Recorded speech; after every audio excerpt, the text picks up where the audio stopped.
शेतकरी मित्रांनो नमस्कार. मी निखिल चव्हाण परत आपल्या ॲग्रिकॉस्ट फार्मर या यूट्यूब चॅनलमध्ये स्वागत करतो. मित्रांनो, माझ्या एका हातामध्ये लांब पानाचा केन आहेत आणि एका हातामध्ये गोल पानाचा केन आहेत, जे की नियंत्रण करण्यासाठी आपल्या शेतकऱ्यांना खूप अवघड जात असतात.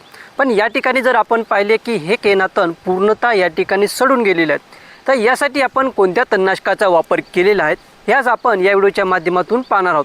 त्यामुळे जर आपल्याही शेतामध्ये अशा पद्धतीने केनातणाची उगवण झालेली असेल तर हा व्हिडिओ शेवटपर्यंत नक्की पहा.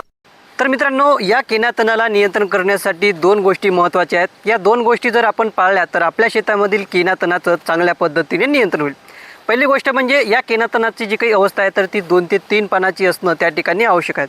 जर आपल्या शेतातील केनातण मोठं झालेलं असेल, त्याने जर त्या ठिकाणी फरदळ केलेली असेल तर तो केनातण नियंत्रण करायला त्या ठिकाणी थोडासा अवघड जाऊ शकतो. म्हणून याला जर आपल्याला नियंत्रण करायचं असेल तर 2 ते 3 पानाचं असतानाच आपल्याला त्या ठिकाणी तणनाशकाची फवारणी करायची आहे. दुसरी गोष्ट म्हणजे जेव्हा आपण तणनाशकाची फवारणी करतो तेव्हा आपल्या जमिनीमध्ये चांगल्या पद्धतीची ओल असणं आवश्यक आहे. पण सध्या परिस्थितीमध्ये महाराष्ट्रामध्ये बऱ्याच ठिकाणी पावसानं ओढ दिलेली आहे, त्यामुळे आपल्या जमिनीमध्ये पुरेसा ओलावा नाही. त्यामुळे अशा परिस्थितीत आपण त्या ठिकाणी तणनाशकाची फवारणी करू शकत नाही. तर अशा ठिकाणी आपण एकतर स्प्रिंकलरने पाणी देऊन त्या ठिकाणी तणनाशकाची फवारणी करू शकतो, किंवा आपल्या शेतातील केनातण जर बारीक असेल तर त्या ठिकाणी आपण डवरणी करून या केनातणाला आपण नियंत्रण करू शकतो आणि पाऊस आल्यानंतर आपण त्या ठिकाणी तणनाशकाची फवारणी करू शकतो. ज्यामध्ये काही तणनाशकं आहेत तर ते केनातणाला चांगल्या पद्धतीने नियंत्रण करतात. ज्यापैकी पहिलं तणनाशक आहेत इमॅझिथायपर. आता हा जो काही इमॅझिथायपर आहे तर हा आपल्याला बाजारामध्ये वेगवेगळ्या पर्सेंटेजमध्ये उपलब्ध आहेत. 10% हा आपल्याला वीट ब्लॉक किंवा वार या नावाने मिळतो. 35% हा आपल्याला ओडिशी नावाने मिळतो आणि 70% सुद्धा हा आपल्याला त्या ठिकाणी उपलब्ध होतो. यापैकी आपण कोणत्याही एका फॉर्म्युलेशनचा त्या ठिकाणी वापर करू शकता. सगळ्या फॉर्म्युलेशनमध्ये जे काही सक्रिय घटकाची शिफारशीत मात्रा आहे तर ती आपल्याला 40 ते 42 ग्राम त्या ठिकाणी पाहायला मिळते. त्यानंतर केनातणासाठी दुसरं प्रभावी तणनाशक म्हणजे क्लोरीम्युरोन इथाइल, जो बाजारामध्ये आपल्याला क्युरिन किंवा क्लोबेन या नावाने उपलब्ध होतो. त्याचासुद्धा आपण केना नियंत्रण करण्यासाठी त्या ठिकाणी वापर करू शकतो.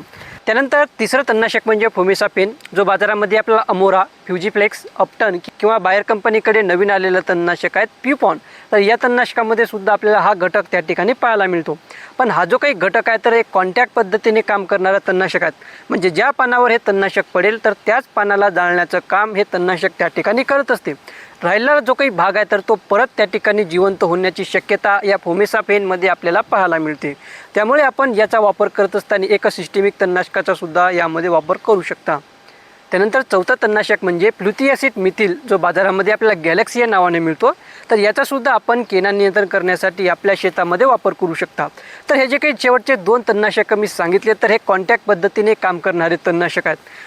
आता हा जो काही केनातण आपल्याला पाहायला मिळत आहेत तर याला नियंत्रण करण्यासाठी आपण एक तणनाशकाचा कॉम्बिनेशन तयार केलं होतं. जर आपल्याला हे कॉम्बिनेशन वापरायचं असेल तर स्वतःच्या जबाबदारीवर हा कॉम्बिनेशन आपण त्या ठिकाणी वापरू शकता. ज्यामध्ये आपण पहिल्या प्लॉटमध्ये इमॅझिथायपर घटक असलेला शकेद आणि दुसऱ्या प्लॉटमध्ये आपण त्या ठिकाणी ओडिशी या तणनाशकाचा वापर केला होता. तर या दोन्ही तणनाशकासोबत आपण क्युरिन या तणनाशकाचा सुद्धा वापर केला होता, ज्यामध्ये आपण एक 15 ग्राम डबीमध्ये 2 एकर सोयाबीनची फवारणी त्या ठिकाणी केली होती. त्यामुळे जर आपल्याला हा प्रयोग करायचा असेल तर स्वतःच्या जबाबदारीवर हा प्रयोग आपण त्या ठिकाणी करू शकता आणि आपल्या शेतामधील केनातणाचं चांगल्या पद्धतीने नियंत्रण करू शकता. तर हा व्हिडिओ कसा वाटला खाली कमेंटमध्ये नक्की सांगा. आपले काही प्रश्न असेल तर ते सुद्धा आपण विचारू शकता. नवीन असाल तर चॅनलला सबस्क्राईब करा, जेणेकरून असे व्हिडिओज आपल्याला पाहायला मिळतील. धन्यवाद.